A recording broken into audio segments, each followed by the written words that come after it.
Aba, eto, nagsalita na rin si Corina Sanchez, pabor kay VP Sara Duterte. At dito sa Net25 na pag-alaman po natin, yung 1/3 na boto na kailangan nilang mapabilis ang impeachment kay VP Sara Duterte dyan sa Kamara, mahirap na daw buuin.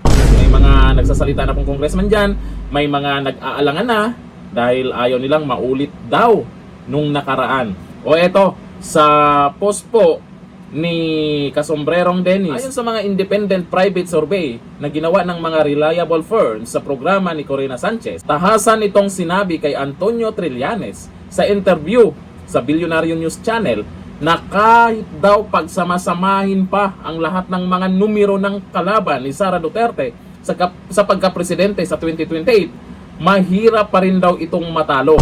Patunay kung gaano pa rin kalakas ang kanyang impluwensya sa susunod na halalan. Malamang dyan kinabahan ang mga buhaya, kaya lahat gagawin nila para siraan si VP Sara para hindi na makatakbo sa 2028 election. Kaya ang ginagawa nila ngayon, impeachment. Pero pagdating sa impeachment, mukhang lamang si VP Sara dyan.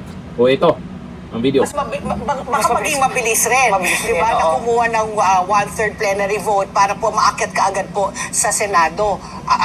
Pero alam mo, Pat, nung kagabi nga may kausap akong mga ilang kongresista, parang ang sentiment nila, ayaw na nilang mangyari yung nangyari nung 19. Na napuwersahan silang pumirma. So, parang yung 1/3 na option, mahirap. Really? Oo, kasi anong enticement na ibibigay ng liderato ng mababang kapulungan para magboto sila. Oo, kasi ito mangyayari kung magwa 1/3 sila, very transparent yan. Hindi katulad ng 19 Congress na kinulong sila sa isang room, inalis yung cellphone, pumirma sila kahit hindi nila nakikita yung mga charges kay Vice President. So, iba yung terrain na ginagalawan natin. At papalapit siya ang 2028. Correct. Oo, di ba? So public opinion, alam naman natin ang impeachment is really before the court of public opinion. Oo.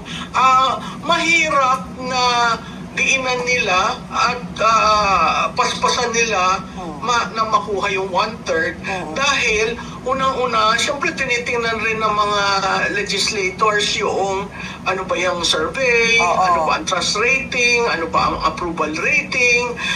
May ibang survey firms na nag-measure na ng if elections were held today, who would you vote for? So itong mga ito, syempre naiisip na nila, naku, paano ako gagalaw? Correct. No?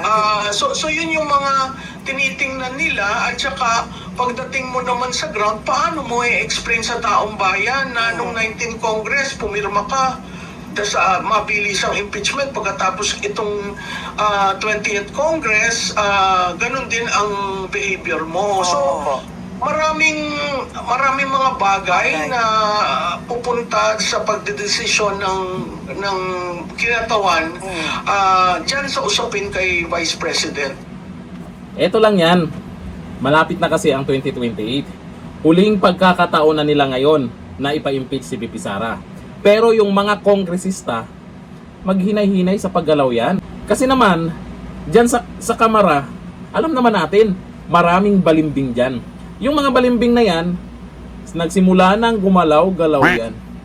Eh malamang habang tumatagal, papanig din yan kay VP Sara. Kasi naman, ngayon, kung madaliin nila yan at pipilitin nila, gaya ng sinabi po dyan, ay biglaan o sa pilitan yung pagpirma. Ganun ba yung nangyari nakaraan? Ay hindi na dapat maulit yan. Lahat na lang ng paraan gagawin nila. Takot na takot ba talaga na maging presidente si VP Sara? Marami ba talagang buhaya na kinakabahan na? Hanggang dito na, thank you.